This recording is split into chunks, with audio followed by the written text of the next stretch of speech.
importe, querido, o motivo. Simplesmente louve ao Senhor. Aleluia.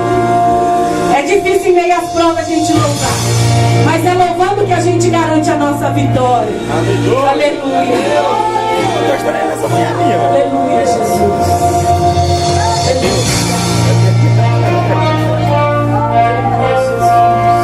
Cante comigo, querido. Deus não rejeita a oração. Oração é alimento. Aleluia, Senhor. Nunca vi um justo sem resposta ou ficar no sofrimento. Eu nunca vi, querido.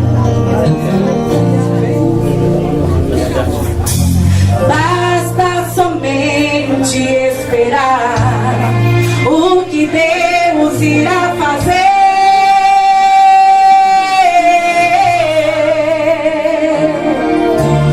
Quando Ele estende as suas mãos, é a hora de vencer.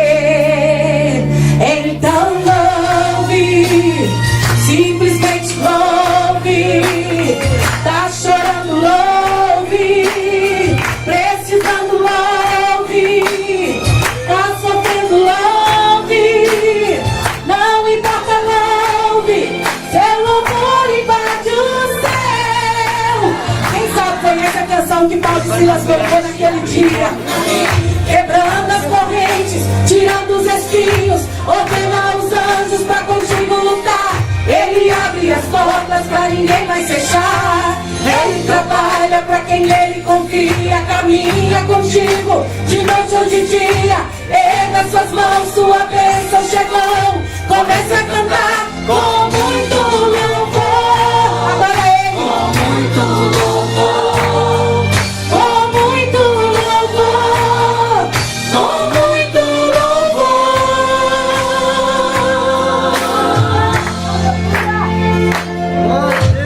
A gente precisa entender o que Deus está falando. Mesmo em silêncio, querido, Ele trabalha por mim e por você. Filmar isso aqui, ó. É porque está trabalhando.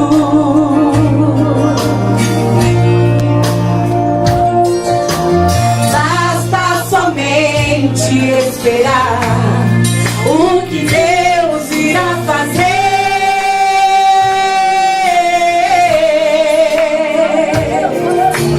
Quando Ele estende as suas mãos, é a hora de vencer. Então louve, simplesmente louve. Tá chorando, louve. Precisando, louve. Tá sofrendo, louve. Não importa, louve. Seu louvor invade o céu. Deus vai na frente, abrindo o caminho, quebrando as correntes, tirando os espinhos, ordena os anjos pra contigo lutar. Ele abre as portas pra ninguém mais fechar.